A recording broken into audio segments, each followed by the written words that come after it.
गुरुर्ब्रह्मा गुरुर्विष्णुः गुरुर्देवो महेश्वरः गुरुः साक्षात् परं ब्रह्म तस्मै श्री गुरवे नमः।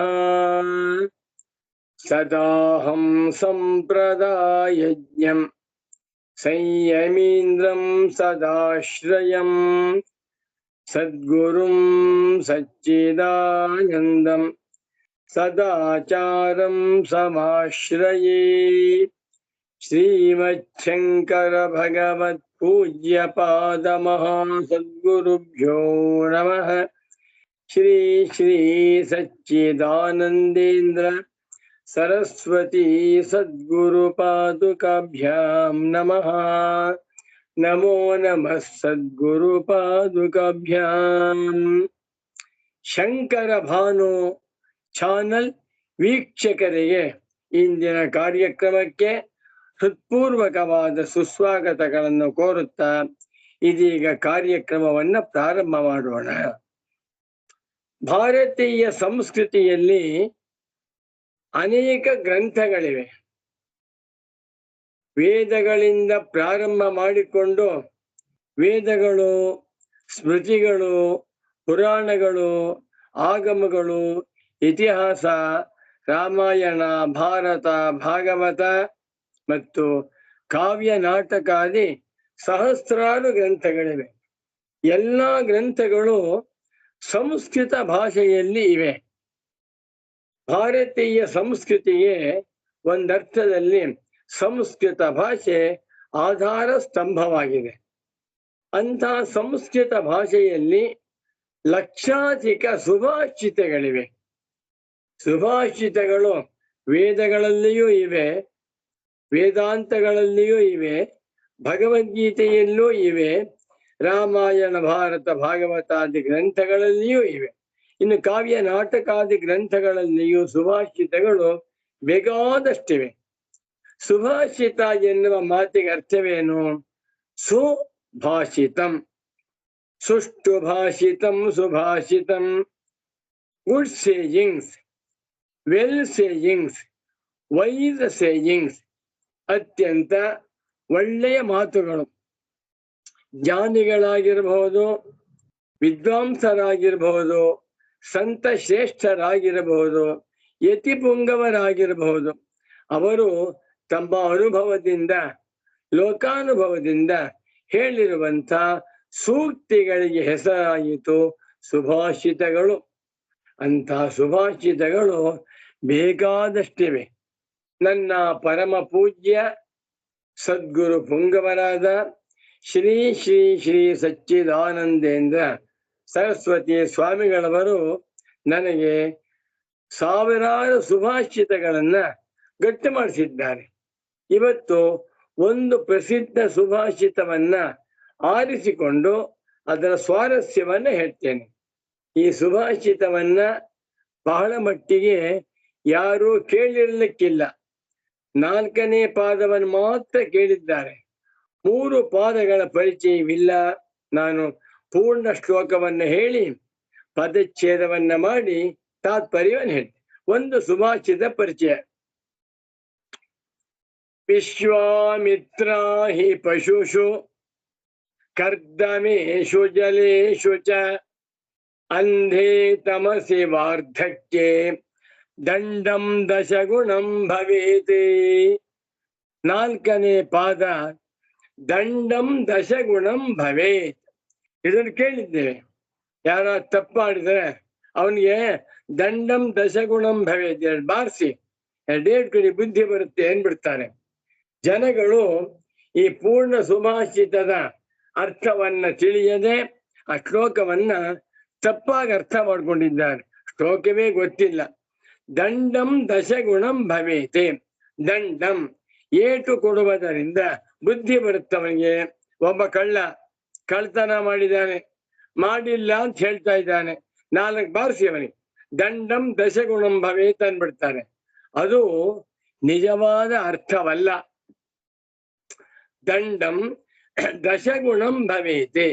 ದಶ ಗುಣಾಃ ಯಸ್ಯ ತತ್ ದಂಡಂ ದಶಗುಣಂ.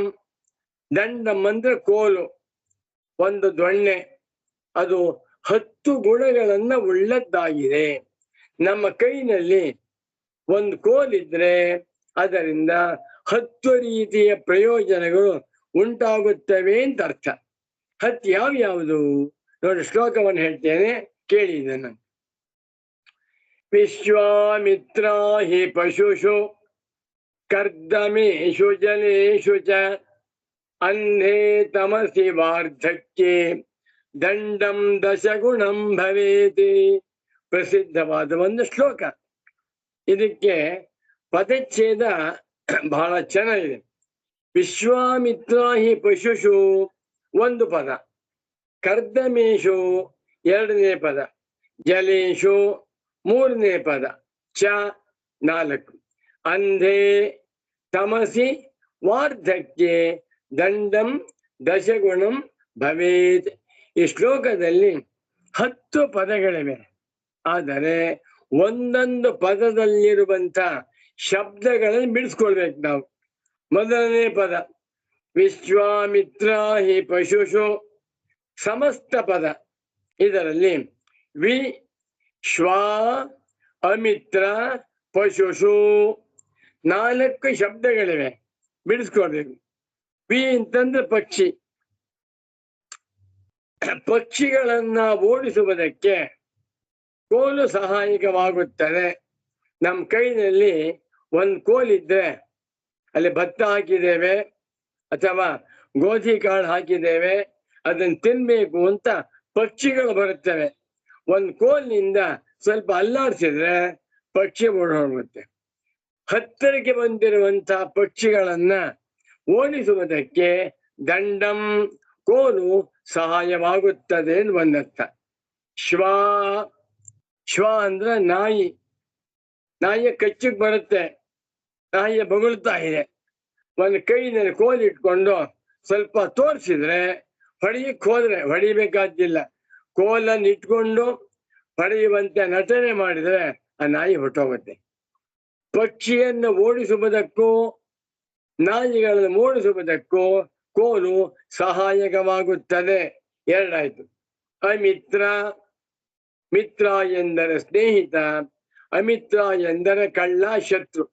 ಯಾರಾದ್ರೂ ಕಳ್ಳರು ಮನೆ ನುಗ್ಗಿದ್ರೆ ಕೈನಲ್ಲಿ ದೊಣ್ಣೆ ಇಟ್ಕೊಂಡು 2 ಬಾರಿಸಿದ್ರೆ ಓಡೋಗ್ತಾರೆ ಅವರು. ದೊಣ್ಣೆ ನೋಡಿದ್ರೆ ಭಯ ಅವರಿಗೆ.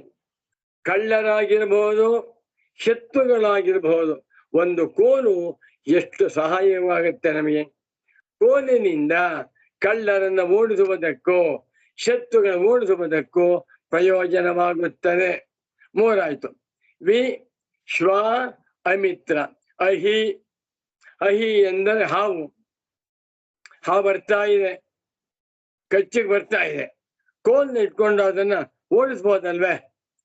ಕೋಲಿನಿಂದ ಹಾವನ್ನ ಜೋರ ಬಿಸಾಕ್ಬಹುದು ನಾವು.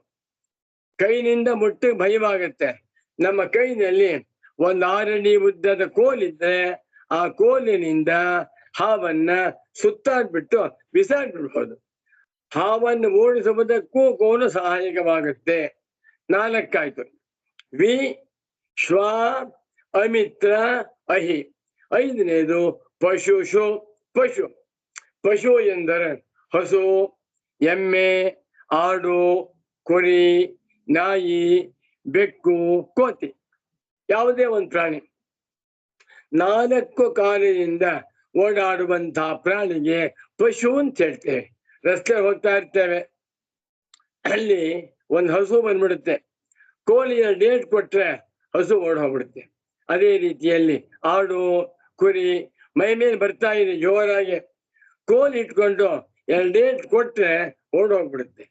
ಈ ರೀತಿಯಲ್ಲಿ ಮೊದಲನೇದು ಪಕ್ಷಿ, 2ನೇದು ನಾಯಿ, 3ನೇದು ಕಳ್ಳ ಅಥವಾ ಶತ್ರು, 4 ಹಾವು, 5ನೇದು ಪಶು. ಇವರನ್ನು ಓಡಿಸುವುದಕ್ಕೆ ಒಂದು ಕೋಲು ಎಷ್ಟು ಸಹಾಯಕವಾಗುತ್ತದೆ. 5 ಆಯ್ತು. 6ನೇದು ಕರ್ದಮೇಶು. ಕರ್ದಮ ಅಂತ ಕೆಸರು. ಕೆಸರಿರುತ್ತೆ, ಕೊಳೆ ಇರುತ್ತೆ, ಗೊತ್ತಾಗಲ್ಲ. ಕೋಲ್ನಿಂದ ಸ್ವಲ್ಪ ಹಳ್ಳ ನೋಡಿದ್ರೆ ತುಂಬಾ ಆಳವಾಗಿದೆ ಅಂದ್ರೆ ಅಲ್ಲಿ ಹೋಗ್ಬಾರ್ದು ಅಂದ್ಕೋತೇವೆ. ಎಲ್ಲಿ ರಸ್ತೆ ಹೋಗ್ತಾ ಇರ್ತೇವೆ, ಕೆಸರು ಗುಂಡಿ ಇರುತ್ತೆ, ಎಷ್ಟು ಆಳ ಅಂತ ನಮ್ಗೆ ಗೊತ್ತಾಗಲ್ಲ. ಕೋಲಿನಿಂದ ಹಾಕಿ ನೋಡಿದಾಗ 2 ಅಡಿ ಇದೆ, 3 ಅಡಿ ಇದೆ ಅಂತ ತಿಳ್ಕೊಳ್ಬಹುದು. ನಮಗೆ ಬಹಳ ಅನುಕೂಲವಾಗುತ್ತೆ. ಕೆಸರಿನ ಗುಂಡಿಯನ್ನು ಅಳತೆ ಮಾಡುವುದಕ್ಕೆ ಕೋಲು ಅನುಕೂಲವಾಗುತ್ತೆ. ಒಂದ್ ವೇಳೆ ಕೆಸರು ಗುಂಡಿ ಬಿದ್ದಿದ್ದಾಗ ಒಂದು ಕೋಲಿದ್ರೆ ಮೆಲ್ಲಿಗೆ ಕೋಲಿನ ಸಹಾಯದಿಂದ ಮೇಲಕ್ಕೆ ಬರಬಹುದು. ಆರಾಯ್ತು. 7ನೇದು ಜಲೇಶು, ನೀರಿದೆ ರಸ್ತೆಯಲ್ಲಿ, ಜಾರಿ ಬೀಳ್ತೇವೆ, ಅವಾಗ ಕೋಲ್ ಇಟ್ಕೊಂಡು ಹೋಗ್ತಾ ಇದ್ರೆ 3 ಕಾಲಾಯ್ತು. ನಮ್ಮದು 2 ಕಾಲು, ಕೋಲ್ 1 ಕಾಲು. ವಯಸ್ಸಾದ ಮೇಲೆ ವೃದ್ಧನಿಗೆ 3 ಕಾಲು ಅಂತ ಹೇಳ್ತಾರೆ. ಚಿಕ್ಕ ಮಕ್ಕಳಿಗೆ 4 ಕಾಲು, ಯುವಕರಿಗೆ 2 ಕಾಲು, ವಯಸ್ಸಾದ್ಮೇಲೆ 3 ಕಾಲು. 2 ಕಾಲುಗಳು 1 ಕೋಲು. ಕೋಲಿನ ಸಹಾಯದಿಂದ ರಸ್ತೆ ಮೇಲೆ ಹೋಗ್ತಾ ಇರ್ಬೋದು ನಾವು, ನೀರು ಬಿದ್ದಿದ್ದರೂ ಜಾರುವುದಿಲ್ಲ. ಒಂದು ಕೋಲಿನಿಂದ ಎಷ್ಟೊಂದು ಪ್ರಯೋಜನವಾಗ್ತಾ ಇದೆ ಅಂತ ಹೇಳ್ತಾ ಇದ್ದಾರೆ. 7 ಆಯ್ತು. ಅನಂತರ ಅಂಧೆ, ತಮಸಿ, ವಾರ್ಧಕ್ಯ. ಅಂಧೆ ಕತ್ತಲೆಯಲ್ಲಿ, ಕತ್ತಲೆ ಕೋಣೆ, ಹೊಸ ಜಾಗ ಗೊತ್ತಾಗ್ತಾ ಇಲ್ಲ, ಎಲ್ಲಿ ಬಾಗಿಲಿದೆಯೋ, ಎಲ್ಲಿ ಕಿಟಕಿ ಇದೆಯೋ, ಎಲ್ಲಿ ನೆಲ ಇದೆಯೋ ಕಾಣಿಸುವುದಿಲ್ಲ. ಆ ಒಂದು ಕತ್ತಲೆಯಲ್ಲಿ ಓಡಾಡುವಾಗ ಆ ಅಂಧ ಕುರುಡ. ಒಬ್ಬ ಕುರುಡನಿಗೆ ರಸ್ತೆ ಕಾಣಿಸ್ತಾ ಇಲ್ಲ, ಒಂದು ಕೋಲಿನ ಸಹಾಯದಿಂದ ಆ ಕುರುಡ ಫಸ್ಟ್ ಕ್ಲಾಸ್ ಓಡಾಡ್ತಾನೆ. ನಾವು ನೋಡಿದ್ದೇವೆ, ತುಂಬಾ ಜನ ಕುರುಡರಿಗೆ ರಸ್ತೆ ಕಾಣಿಸೋದಿಲ್ಲ, ಒಂದು ಕೋಲಿನ ಸಹಾಯದಿಂದ ಈಗ ಆಡಿಸ್ತಾ ಇರ್ತಾರೆ. ಅವರು ಮುಂದೇನಿದೆ, ಎಡಗಡೆ ಏನಿದೆ, ಬಲಗಡೆ ಏನಿದೆ, ಅದೇ ಕಣ್ಣು. ಕುರುಡರಿಗೆ ಕೋಲೆ ಕಣ್ಣಾಗಿರುತ್ತೆ. ನಾ ರಸ್ತೆ ನೋಡಿದ್ದೇನೆ, ಬಸ್ ಬರ್ತಿರುತ್ತೆ, ಆಟೋ ರಿಕ್ಷಾ, ಸ್ಕೂಟರ್ ಇರುತ್ತೆ, ಆದ್ರೂ ಕೂಡ ಆ ಕೋಲಿನ ಸಹಾಯದಿಂದ ಕುರುಡರು ಧೈರ್ಯವಾಗಿ ಮುಂದುವರಿತಾ ಇರ್ತಾರೆ. ಕೈನಲ್ಲಿ ಒಂದು ಕೋಲ್ ಇದ್ಬಿಟ್ರೆ ಕುರುಡರಿಗೆ ಒಬ್ಬ ಸ್ನೇಹಿತ ಇದ್ದಂತೆ. 8 ಆಯ್ತು. ತಮಸಿ, ಕತ್ತಲೆ. ಬೇರೆ ಊರಿಗೆ ಹೋಗಿದ್ದೇವೆ, ಬೇರೆಯವರ ಮನೆ, ಸರಿಯ ಜಾಗದ ಪರಿಚಯವಿಲ್ಲ, ಒಂದು ಕೋಲಿನ ಸಹಾಯದಿಂದ ಕತ್ತಲೆಯಲ್ಲಿ ನಾವು ವ್ಯವಹಾರವನ್ನು ಮಾಡುವುದು. ಮುಂದಕ್ಕೆ ಹೋಗುವುದಕ್ಕೆ, ಹಿಂದಕ್ಕೆ ಹೋಗುವುದಕ್ಕೆ ಮೆಟ್ಲಿದ್ರೆ ಆ ಕೋಲಿನ ಸಹಾಯದಿಂದ ಊರ್ತಾ ಇದ್ರೆ ಮೆಟ್ಲಿದೆ ಅಂತ ತಿಳ್ಕೊಳ್ಬಹುದು. ಕತ್ತಲೆಯಲ್ಲಿ ಸಂಚಾರ ಮಾಡುವಾಗ ಒಂದು ಕೋಲು ತುಂಬಾ ಸಹಾಯಕವಾಗುತ್ತೆ. ಅನಂತರ ವಾರ್ಧಕ್ಯ. ವಾರ್ಧಕ್ಯದಲ್ಲಿ, ಮುದಿತನದಲ್ಲಿ ಕೋಲು ತುಂಬಾ ಸಹಾಯವಾಗುತ್ತೆ. ಮುದುಕರಿಗೆ ಓಡಾಡುವುದಕ್ಕೆ ಕಷ್ಟವಾಗುತ್ತೆ. ಕೆಲವರು ಕಾಲು ಮುರ್ಕೊಂಡ್ಬಿಟ್ಟಿರ್ತಾರೆ, ಆಪರೇಷನ್ ಆಗಿರುತ್ತೆ, ಸ್ವಲ್ಪ ಓಡಾಡ್ಬಹುದು, ಕಷ್ಟವಾಗ್ತಾ ಇರುತ್ತೆ. ಆಗ ಡಾಕ್ಟರ್ ಹೇಳ್ತಾರೆ, ನಿಮ್ಗೆ ವಾಕಿಂಗ್ ಗಾಡಿ ತಗೊಂಡೋಗಿ ಅಂತಾರೆ. ಅದು ಒಂದು ಕೋಲು. ಒಂದು ಕೋಲಿನ ಸಹಾಯದಿಂದ ಮನುಷ್ಯನು ವಾರ್ಧಕ್ಯದಲ್ಲಿ ಓಡಾಡಬಹುದು. ಹೀಗೆ 10 ಪ್ರಯೋಜನ. ದಂಡಂ ದಶಗುಣಂ ಭವೇತ್. ನಮ್ಮ ಕೈನಲ್ಲಿ ಒಂದು ಕೋಲಿದ್ದರೆ ಆ ಕೋಲಿನಿಂದ 10 ಪ್ರಯೋಜನಗಳು ಉಂಟು. 1, ಪಕ್ಷಿಗಳನ್ನ ಓಡಿಸುವುದಕ್ಕೆ, 2, ನಾಯಿಯನ್ನ ಓಡಿಸುವುದಕ್ಕೆ, 3, ಅಮಿತ್ರರನ್ನ, ನಮ್ಮ ಶತ್ರುಗಳನ್ನ, ಕಳ್ಳರನ್ನ ಹೊಡೆಯುವುದಕ್ಕೆ, ಹಾವು ಹತ್ತಿರಕ್ಕೆ ಬಂದಾಗ ಹಾವನ್ನ ಓಡಿಸುವುದಕ್ಕೆ, ಪಶುಗಳನ್ನು ಓಡಿಸುವುದಕ್ಕೆ, ಮತ್ತು ಕರ್ದಮೇಶು, ಕೆಸರುಗುಂಡಿ ಇದ್ದಾಗ ಕೋಲಿನ ಸಹಾಯದಿಂದ ಮೆಲ್ಲಿ ದಾಟ್ಕೊಂಡು ಹೋಗ್ಬೋದು, ಜಾರುವುದಿಲ್ಲ. ಅನಂತರ ಜಲೇಶು, ನೀರಿರುವ ಜಾಗದಲ್ಲಿಯೂ ಕೂಡ, ಈ ನದಿಗೆ ಹೋಗ್ತಾ ಇದ್ದೇವೆ, ಅಲ್ಲಿ ನೀರಿದೆ, ಮುಳುಗಬೇಕಾಗಿದೆ, ಎಷ್ಟಡಿ ಇದೇನು ಗೊತ್ತಿಲ್ಲ, ಕೋಲಿನ ಸಹಾಯದಿಂದ ನೀರೊಳಗೆ ಹಾಕಿದ್ರೆ ಇನ್ನೊಂದು ಇಲ್ಲಿ ಮೆಟ್ಲಿದೆ ಗೊತ್ತಾಗುತ್ತೆ. ಮೆಟ್ಲಿಲ್ಲ, 8 ಅಡಿ ಹಳ್ಳ ಇದೆ ಅಂತ ಗೊತ್ತಾಗುತ್ತೆ. ಒಂದು ಕೋಲು ಎಷ್ಟು ಪ್ರಯೋಜನವಾಗುತ್ತೆ. ಅಂಧೆ ಕತ್ತಲೆಯಲ್ಲಿ, ಅಂಧೆ ಅಂತ ಕುರುಡರಿಗೆ, ತಮಸಿ ಕತ್ತಲೆಯಲ್ಲಿ, ವಾರ್ಧಕ್ಯ ಮುದಿತನದಲ್ಲಿಯೂ ಕೂಡ ಒಂದು ಕೋಲು ತುಂಬಾ ಸಹಾಯವಾಗಿದೆ. ನಮ್ಮಂಥ ಮಡಿವಂತರಿಗೆ, ಆಚಾರವಂತರಿಗೆ ಮಡಿ ಬಟ್ಟೆಗಳನ್ನ ಹರವಬೇಕಾದ್ರೆ ಕೋಲಿನ ಸಹಾಯ ಬೇಕು. ತಂತಿ ಕಟ್ಟಿರ್ತಾರೆ ಒಂದ್ 10 ಅಡಿ ಎತ್ತರದಲ್ಲಿ, ನಾವು 5.5 6 ಅಡಿ ಇರ್ತೇವೆ, ಕೈ ಸಿಕ್ಕುವುದಿಲ್ಲ. ಮಡಿ ಬಟ್ಟೆಯನ್ನ ಹರುವುದಕ್ಕೂ ಒಣಗಿದ ಬಟ್ಟೆಯನ್ನ ತೆಗೆದುಕೊಳ್ಳುವುದಕ್ಕೂ ಕೋಲು ಸಹಾಯಕವಾಗುವುದರಿಂದ ದಂಡಂ ದಶಗುಣಂ ಭವೇತಿ. ಮನುಷ್ಯನ ಕೈನಲ್ಲಿ ಒಂದು ಕೋಲಿದ್ರೆ ಆ ಕೋಲು, ಆ ದಂಡ ಎನ್ನುವಂತಹದ್ದು 10 ರೀತಿಯ ಪ್ರಯೋಜನಗಳನ್ನ ಉಂಟು ಮಾಡುತ್ತದೆ ಅಂತ ಶ್ಲೋಕಕ್ಕೆ ಅರ್ಥ.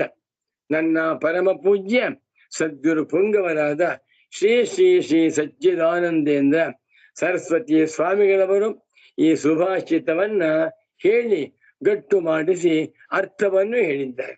ಬಹಳ ಜನಗಳಿಗೆ ಮೊದಲನೇ 3 ಪಾದಗಳ ಪರಿಚಯವಿಲ್ಲ. ದಂಡಂ ದಶಗುಣಂ ಭವೇದಷ್ಟೇ ಹೇಳ್ಬಿಟ್ಟು ತಪ್ಪರ್ಥವನ್ನು ಹೇಳ್ತಾರೆ. ಹಾಗೆ ಹೇಳುವುದು ಬೇಡ ಅಂತ ಹೇಳಿ ಸರಿಯಾದ ಅರ್ಥವನ್ನ ತಿಳಿದುಕೊಳ್ಳ.